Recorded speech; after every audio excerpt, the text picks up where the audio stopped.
Right, I have to bore you with a few more trivial concepts. I think there's no way around it.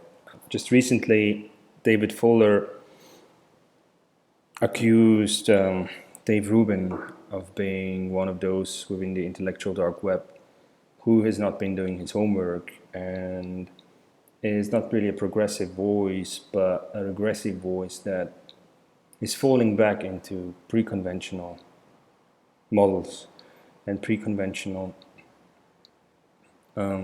views of reality that just don't live up to the complexity that is necessary to go into the future. Or at the very least, he allowed for a few very regressive voices to come on his show. And what David Fuller was expecting or suggesting from Dave Rubin was to grow up, to basically do his homework, to face his own shadow elements, and to also do a bit more research on what he integrates and the perspectives that he integrates and the perspectives that he leaves out. Now, this is a very typical second-person approach to this lower left quadrant approach, where you basically assume that cooperation is only possible if everyone takes up their own responsibility of informing themselves about what is most likely to be true in the world, and then doesn't really blindly spout out disinformation, but consciously chooses to inform the world with that which seems to be the most true, the most reliable kind of information. So basically, everyone is then responsible for their own development, and if people as a whole, if we as a community don't manage to get everyone on board on this developmental train, and if people don't do their homework, cooperation will simply be impossible, and we will be lost in problematic views and basically fall apart. This is a very hermeneutic way of approaching cooperation.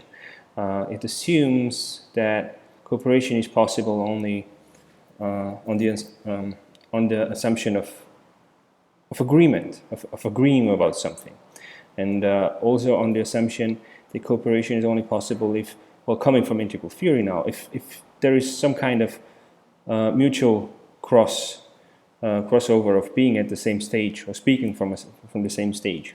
If people are not speaking from the same stage of development, cooperation will just fail.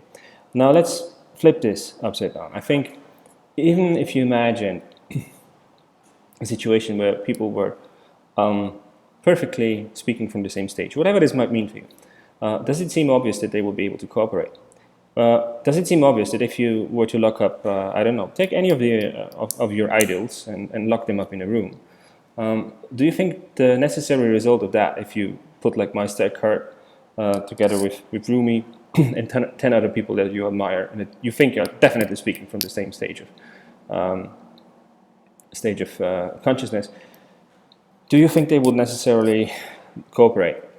What makes you believe that? What makes you believe that they would come up with something constructive? Or imagine you would just double yourself.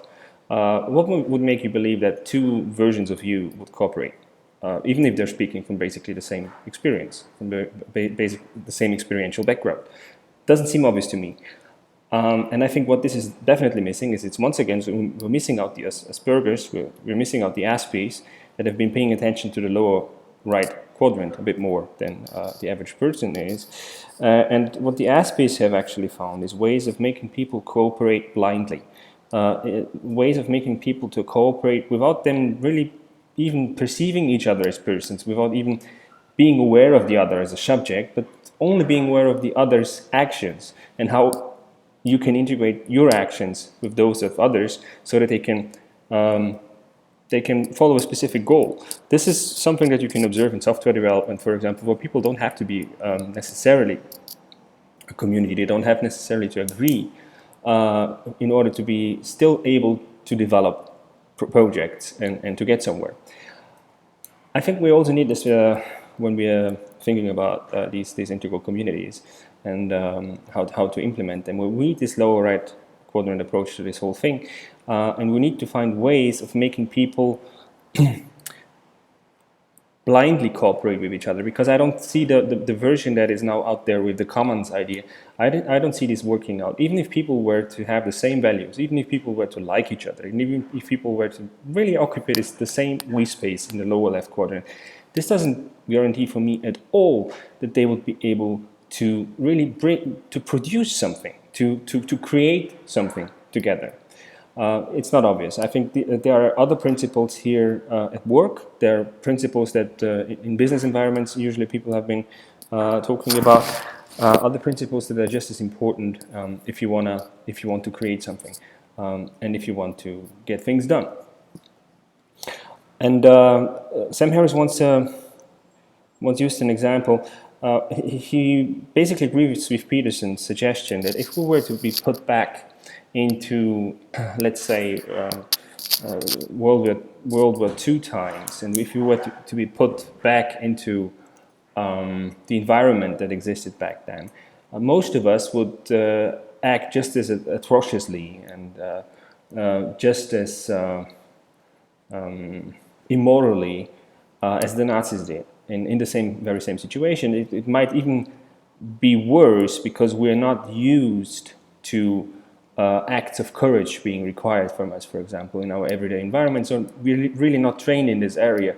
And it is even conceivable that given our present-day individuals, if we were to be put back into those times, that we might act actually much worse than our ancestors did.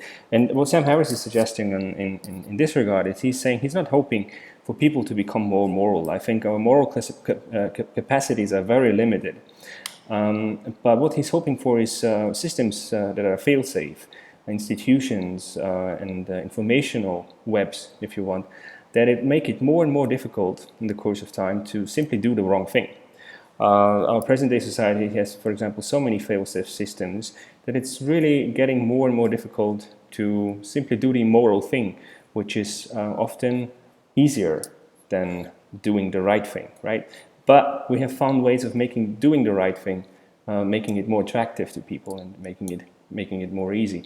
And in analogy to that, we could also say we should find systems, fail-safe systems, that make it for people more likely to not only do the right thing, but also to believe the right things. So this is a very different approach. This is not expecting Dave Rubin to grow up and then expecting that then somehow miraculously everything will be fixed. Nothing will be done. Nothing will be fixed. Even if you put up there 10 Ken Wilbers that you adore and think are like the pinnacle of human evolution, nothing would really significantly change as long as you don't tackle the lower right quadrant and find ways of systematically making it more likely for people to stumble upon really more beautiful and more true, if you want, conceptions of the world. This is very important to keep in mind and will be, again, one of the principles that will be behind everything that I'll be saying in the coming few videos.